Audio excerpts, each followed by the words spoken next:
গ্রামে রামলাল নামের একজন ব্যক্তি থাকত, যে গ্রামে ঠেলা লাগিয়ে ফুচকা বিক্রি করত। রামলালের ফুচকা অনেক দূর দূরের গ্রামের লোকেরা খেতে আসতো। রামলাল একজন দয়ালু স্বভাবের লোক ছিল। গরিবদেরকে সে এমনিতেই ফুচকা খাইয়ে দিত। একদিন রত্নাপুর গ্রামের প্রধান রামলালের ফুচকার প্রশংসা শুনে নিজের দুজন সাথী ভীমা আর কালিয়ার সাথে ওখানে আসে। তোমার ফুচকার চর্চা দূর দূরান্তে পর্যন্ত ছড়িয়ে গেছে, বুঝেছো? তাই আমি আর নিজেকে থামাতে পারলাম না এখানে আসতে। এরা দুজন আমার বন্ধু, ভীমা আর কালিয়া। তোমার হাতের ভালো ভালো ফুচকা আমাদেরকে খাওয়াও তো। রামলাল ওদের সবাইকে এক এক প্লেট ফুচকা দিয়ে দিল। ফুচকা খাওয়ার পর প্রধান খুশি হয়ে বলে ওঠে, তোর হাতে সত্যি জাদু আছে রামলাল। ফুচকা খেয়ে দারুণ লাগলো আমার। একদম ঠিক কথা বলেছেন প্রধান মশাই। অনেক গ্রামে আমি ফুচকা খেয়েছি, কিন্তু এমন ফুচকা স্বাদ কোনোদিনও পাইনি। হ্যাঁ রামলাল, তুমি তো আমাদের গ্রামেও ফুচকা বিক্রি করতে পারো। কালিয়া একদম ঠিক কথা বলছে রামলাল। আমাদের গ্রাম তোমাদের গ্রামের থেকে অনেক বেশি বড়, আর ওখানে তো সফল ব্যবসাদাররাও রয়েছে। তোমার ফুচকা ওখানে খুব বিক্রি হবে। তাই তুমি যদি বলো তাহলে আমি ওখানে তোমার জন্য একটা ভালো ফুচকার দোকান দেখে দিতে পারি। আরে না প্রধান মশাই, আমি আমার গ্রাম ছেড়ে কোথাও যেতে চাই না। আমার গ্রামে হয়তো আপনার গ্রামের মতন বড় বড় লোকজন থাকে না ঠিকই, কিন্তু আমার গ্রামেই আমি শান্তি পাই, বুঝেছেন তো? আরে আপনি হয়তো জানেন না প্রধান মশাই, আসলে এই রামলাল একেবারে একটা বোকা লোক। হ্যাঁ, একেবারে মূর্খ যাকে বলে। আরে বেশিরভাগ ফুচকাই তো ও নিজের গ্রামের লোককে ফ্রিতেই খাইয়ে দেয়। হ্যাঁ। ভীমার কথা শুনে প্রধান হাসতে হাসতে বললেন, সেটা তো ওর জামা প্যান্ট আর এই ঠেলা গাড়ির অবস্থা দেখি বোঝা যাচ্ছে। এখনো সময় আছে রামলাল, এমন সুযোগ কিন্তু বারবার পাবে না তুমি। জীবনে পয়সা রোজগার করাটা খুবই দরকারি, বুঝলে? প্রধান রামলালকে অনেক অনেক রকমের লোভ দিতে লাগলো, কিন্তু রামলাল তার কথা মানতে অস্বীকার করলো। রামলাল, আমি তোমার ফুচকার সামান্য একটু প্রশংসা করলাম বলে তুমি তো নিজেকে একেবারে বিশাল বড় মানুষ মনে করছো। হ্যাঁ, তোমার এই ফুচকার ঠেলা গাড়ি বেশি দিন চলবে না, বুঝেছো? এইটুকু বলে প্রধান রাগের চোটে নিজের সাথীদের সাথে ওখান থেকে চলে যায়। সেই সময় রামলালের গ্রামের প্রধান সত্তুর সাথে দেখা করে। আরে সত্তু দাদা, তা তোমার গ্রামের কি খবর আমাকে একটু বলো তো। আরে আমার গ্রামের খবর নিয়ে তুমি কি করবে? হ্যাঁ, তোমার গ্রামের হালচাল সব সময় ভালো থাকে। তোমার গ্রামেই তো সব সময় উন্নতি হচ্ছে। আমাদের গ্রামের লোকজন তো দুবেলা খেতে পাই কত কষ্ট করে, তাই না? তোমার গ্রামে রামলালের ফুচকা খুবই প্রসিদ্ধ। দূর দূরান্ত থেকে গ্রামের লোকেরা শুধুমাত্র রামলালের ফুচকা খাওয়ার জন্যই তো আসে, ঠিক কিনা? আরে এতে তো কোনো সন্দেহ নেই প্রধান। ওই বেচারার ফুচকা ঠেলাগাড়িটা কিন্তু বেশ ভালোই চলে। আরে এই কথাটাই তো আমি তোমাকে বোঝাতে এসেছি সত্তু। আমার কথাটা মন দিয়ে শোনো। তোমার গ্রামের নাম তোমার জন্য নয়, বরং রামলালের জন্য প্রসিদ্ধ। গ্রামের লোকেরা দূর দূরান্ত থেকে ওর ফুচকা খাওয়ার জন্যই তো আসে। কিন্তু যদি এইভাবে চলতে থাকে তাহলে সেই দিন আর বেশি দূরে নয় যে গ্রামের লোকেরা আশেপাশে মিলে রামলাল কি প্রধান করে দেবে। রত্নাপুর গ্রামের প্রধানের কথা শুনে সত্তু খুব বাজেভাবে অবাক হলো। কথাটা তো তুমি একেবারে ঠিক কথাই বলেছো দেখছি। হ্যাঁ, এই ব্যাপারে আমি আজ অব্দি কখনো ভাবেইনি। তুমি একেবারে চিন্তায় ফেলে দিলে আমায়। আচ্ছা তুমি আমাকে বলো তো এর কি উপায়? আমি এমন কি করতে পারি যাতে আমার গ্রামের নাম আমার জন্য প্রসিদ্ধ হয়ে যায়? বলো বলো বলো। আরে খুব সহজ ব্যাপার তো। তোমার গ্রামের নাম ফুচকার জন্য প্রসিদ্ধ, তাই তো? তুমি শহর থেকে কয়েকজন ভালো ফুচকাওয়ালাকে ধরে নিয়ে এসো আর নিজের গ্রামে একটা বড় রেস্টুরেন্ট খুলে নাও। যখন রেস্টুরেন্টটা খোলা হয়ে যাবে তখন রামলালের ফুচকার কে কিনতে আসবে। আমাদের প্রধান মশাই একেবারে ঠিক কথাই বলছে সত্তু দাদা, আপনি ওনার কথাটা শুনে নিন। আমাদের গ্রামের সব বাসিন্দারা প্রধান মশাইয়ের কথা খুব ভালোভাবেই তো শোনেন। আর দেখুন, আমাদের গ্রামের উন্নতি তো তোমাদের গ্রামের থেকে অনেক বেশি, তাই না? তোমরা দুজন একেবারে ঠিক কথাই বলেছ।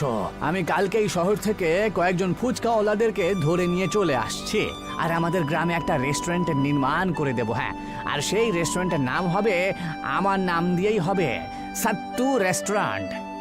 সত্তুর কথা শুনে রত্নাপুর গ্রামের প্রধান হাসতে হাসতে ওখান থেকে চলে গেল। প্রধান নিজের সাথী কালিয়াকে বলল, একে রাজনীতি বলা হয় কালিয়া। এবার তুমি দেখতে থাকো এই রামলাল আজকের পর থেকে ওই প্রধানের পথের কাঁটা হয়ে দাঁড়িয়ে থাকবে। হ্যাঁ, কয়েকদিনের মধ্যেই এই রামলালের নাম একেবারে শেষ হয়ে যাবে। আপনার মাথার মধ্যে সত্যি কি যে আছে। কিছুদিনের মধ্যেই সত্তু প্রধান গ্রামে একটা খুব ভালো রেস্টুরেন্ট তৈরি করলো আর শহর থেকে একটা খুব ভালো ফুচকা বানানোর লোককে নিজের গ্রামে নিয়ে এলো। কিছুদিনের পরই গ্রামের সমস্ত লোকেরা তার রেস্টুরেন্টে গিয়ে ফুচকা খেতে শুরু করলো। এখন রামলালের দোকানে কেউ আসতো না।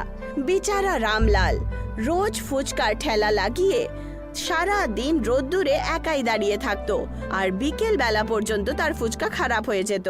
কিছুদিন পর নির্মলা রামলালকে বলল, তোমাকে নিজের ঠেলা অন্য কোনো গ্রামে লাগানো উচিত। তোমার ফুচকা তো কেউ খেতে আসে না, আমরা তো রাস্তায় নেমে গেছি। তুমি একদম ঠিক কথাই বলেছো। আমাকে আমার ফুচকা প্রতিদিন বিকেল বেলায় ফেলে দিতে হয় গো। তক্ষুনি রামলালের দরজায় কেউ ধাক্কা দিতে শুরু করলো। রামলাল দরজা খুলে দিল। সে দেখতে পেল বাইরে একজন বুড়ো ব্যক্তি দাঁড়িয়ে আছে। আমাকে কিছু খেতে দাও না গো, 3 দিন হয়ে গেল না খেয়ে রয়েছি। 2 দিন হয়ে গেল আমার বাড়িতে রান্না হয়নি গো। আমার দিনের পর দিন লোকসান তো হয়েই চলেছে। আমার কাছে কয়েকটা ফুচকা অবশ্য রয়েছে, যেটা এখনো পর্যন্ত ভালো আছে। তাহলে তাই দাও না, আমাকে সেটাই খাওয়াও। রামলাল ফুচকা সেই বুড়ো ব্যক্তিকে দিয়ে দিল। দেখতে দেখতেই সেই বুড়ো ব্যক্তি রামলালের সমস্ত ফুচকা খেয়ে নিল আর সে একটা ঝোলা রামলালকে দিয়ে দিল। এটা আবার কি গো? এটা হলো বালি। তোমার ভাগ্য পাল্টে দেবে এটা। আরে বালি আবার আমার ভাগ্য কি করে পাল্টাবে গো? এটা হলো জাদুর বালি। তুমি কাল থেকে তন্দুরের মধ্যে ফুচকা তৈরি করবে। কিন্তু সেটা কিভাবে? তোমার কানটা একটু কাছে নিয়ে এসো তো। বুড়ো ব্যক্তি তার কানে কিছু একটা বলে চলে যায়। পরের দিন রামলাল সেই বুড়ো ব্যক্তির বলা অনুযায়ী গ্রামের ঠিক মাঝখানে ঠেলা লাগিয়ে দাঁড়িয়ে পড়ে আর তন্দুর গরম করে ছোট্ট ছোট্ট ফুচকা বানাতে থাকে। ওই ফুচকাগুলোকে গরম করার জন্য যেই মাত্র সে বালু তন্দুরে দিল, দেখতে দেখতেই অনেকগুলো ফুচকা নিজে নিজেই তৈরি হয়ে বাইরে চলে এলো। তার গন্ধ শুঁকে সমস্ত গ্রাম রামলালের দোকানে চলে এলো। ফুচকা থেকে তো বেশ ভালোই গন্ধ বেরোচ্ছে রামলাল দাদা, আমাকে তাড়াতাড়ি তোমার ফুচকা খাওয়াও না গো। দেখতে দেখতেই বিকেল পর্যন্ত রামলালের সমস্ত ফুচকা বিক্রি হয়ে যায়। সেই দিনের পর রোজ রোজ এরকমটাই হলো। রামলাল তন্দুরে ফুচকা বানাতো, কিন্তু যেই মাত্র সে ফুচকা গরম করার জন্য জাদুই বালু দিত, পুরো গ্রাম ওখানে একত্রিত হতো। গ্রামে প্রধানের রেস্টুরেন্টে কেউ আসছিল না। ক্লান্ত হয়ে সত্তু রত্নাপুর গ্রামের প্রধানকে ডাকলো। জানি না রামলাল তন্দুরে কিরকম ফুচকা তৈরি করছে বাবা গো। আমার রেস্টুরেন্ট একেবারে তালা লাগাতে হলো।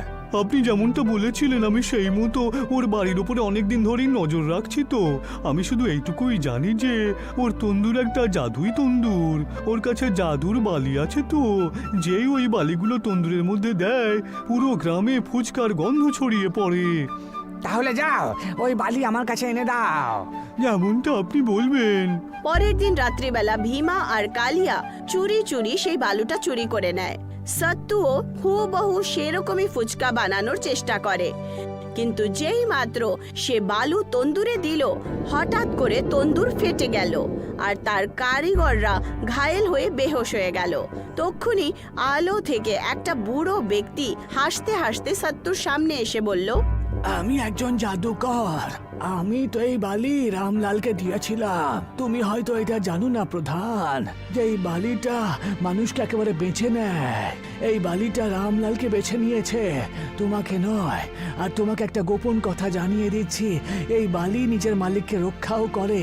তাই তুমি তোমার কথা মনে রেখো, রামলালকে কখনো ক্ষতি করো না, বুঝেছো? সে খুবই দয়ালু মানুষ। তাই ওর দয়ার শরীর দেখে প্রসন্ন হওয়ার পরে আমি ওই জাদুর বালিটাকে দিয়েছিলাম। আসলে ও তো আমাকে ফ্রিতে নিজের ফুচকা খাইয়েছিল, তাই ওকে তো একটু উপকার করতেই হবে আমাকে, তাই না? এইটুকু বলে সেই বুড়ো ব্যক্তি গায়েব হয়ে যায় আর সত্তু ওখানেই দাঁড়িয়ে থাকলো।